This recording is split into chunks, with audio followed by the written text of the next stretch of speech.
Assalamualaikum warahmatullahi wabarakatuh.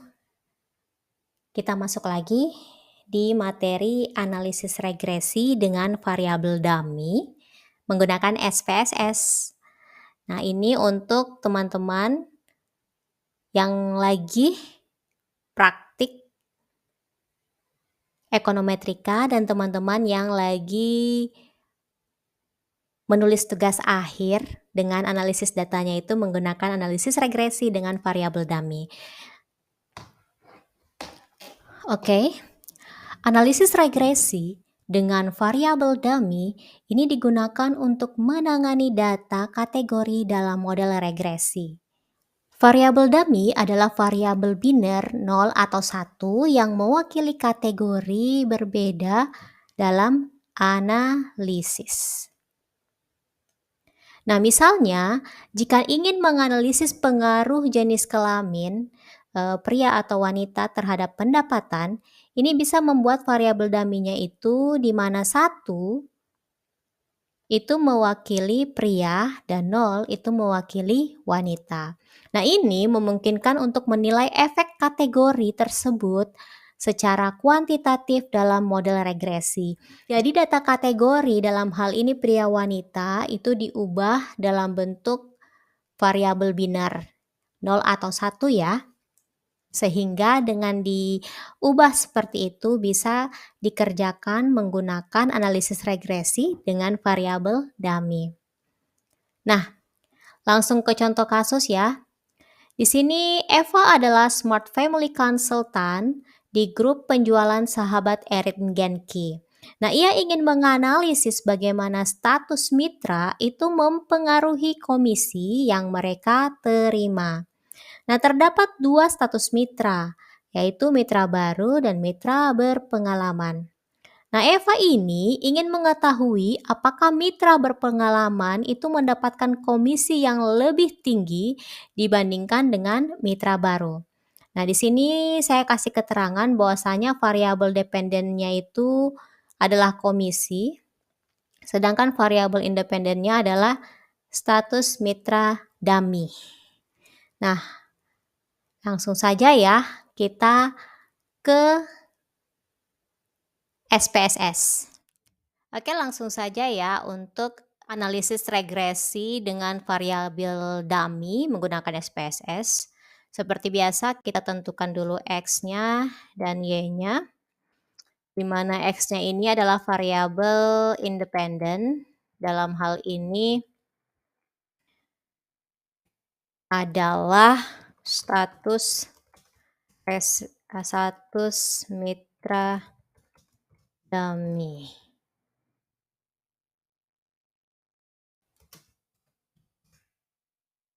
Terus di bagian values ini karena ada kategorinya, jadi di sini 0 saya tuliskan mitra SFC baru. Terus satunya adalah mitra SFC berpengalaman. Oke, terus oke.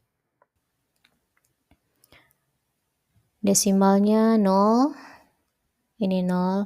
Nah, ini adalah komisi. Selanjutnya kita ke data view. Kita panggil datanya. Ini 0.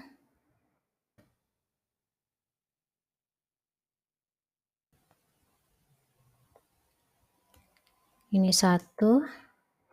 0, 1, 0, 1. Nah, untuk mengubah ini bisa di sini. Oke, berubah ya. Nah, ini belum rapi. Karena di sini masih right, saya center. Ini terserah ya mau suka yang mana. Kalau saya sukanya yang center. Bisa teman-teman ketik, bisa juga diambil dari Excel. Oke, sudah ya, ini X-nya, ini Y-nya.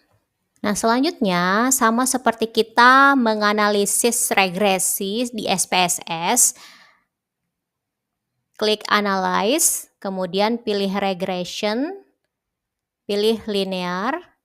Nah, yang membedakan ini adalah adanya variabel dummy atau kategori. Dengan perbedaannya dengan analisis regresi pada umumnya. Nah, kalau status mitra itu masuk di independen ya, terus komisi dia masuk ke dependen. Nah, setelahnya langsung klik OK. Nah, ini hasilnya ya.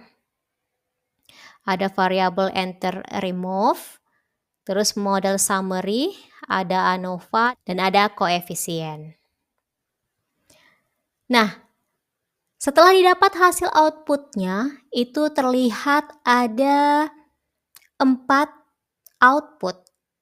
Nah, output yang pertama itu output variabel enter atau remove, di mana ini menjelaskan tentang variabel penelitian. Jadi ada variabel penelitian tentang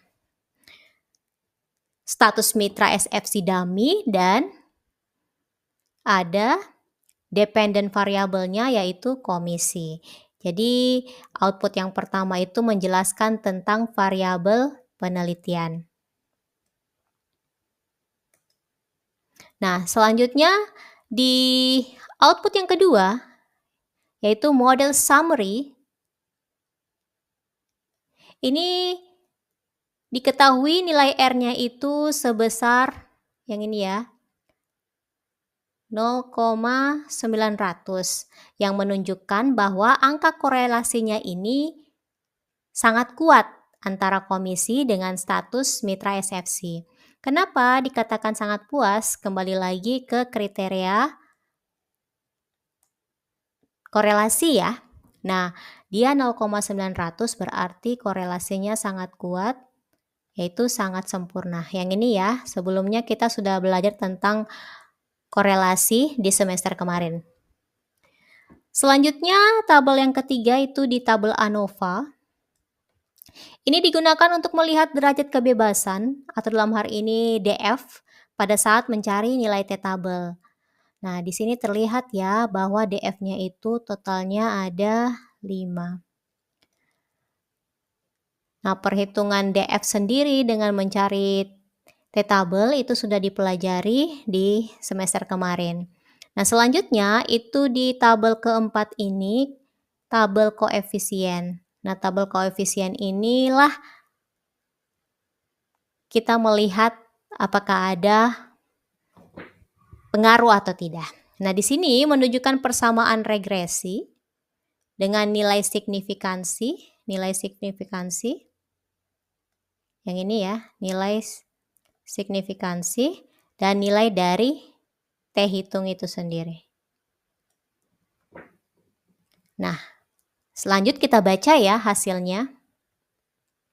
Nah, yang terakhir tentang kriteria pengambilan keputusan. Setelah kita cari tadi, kita dapatkanlah tabel yang terakhir ini ya. Nah, ada 2 cara. Yang pertama itu cara 1, diperoleh nilai signifikansi sebesar 0,014. Nah, 0,014 itu kurang dari 0,05. Maka itu artinya ada pengaruh antara status mitra SFC dengan komisi yang diterima. Nah, itu ya cara membacanya, kita lihat di sini. Hasilnya kemudian kita bandingkan dengan signifikansi 0,05. Nah, selanjutnya untuk cara kedua, kita cari dulu T hitungnya. T hitungnya mana? Yang ini ya. Kita dapat bahwa T hitungnya 4,131. Nah, kita bandingkan dengan T-tabel. Nah, ini T-tabel ya. Sebelumnya, kita cari dulu T-tabelnya. Nah, ada di sini rumus mencari T-tabel. Karena ini uji 2 sisi, maka alfanya tadi itu kan 5%. Berarti kita cari di sini, oh ini di 2 sisi. Tabel 2 sisi. Kemudian dengan signifikansi 2 arah atau 2 sisi yaitu 5%. Oke, kita dapat. Selanjutnya derajat kebebasannya, dari tabel ANOVA tadi, bahwa derajat kebebasannya adalah 5. Berarti di sini. Otomatis kita dapatkan nilainya. Nah, ini ketemu di sini. Nah, didapat 2,571. Sehingga T hitung 4,131 itu lebih dari 2,571. Ini artinya ada pengaruh antara status mitra SFC dengan komisi yang diterima. Oke, gitu ya cara untuk pengambilan keputusan di analisis regresi variabel dummy. Sekian materi kita hari ini, insya Allah bermanfaat ya. Wabillahi taufiq wal hidayah. Wassalamualaikum warahmatullahi wabarakatuh.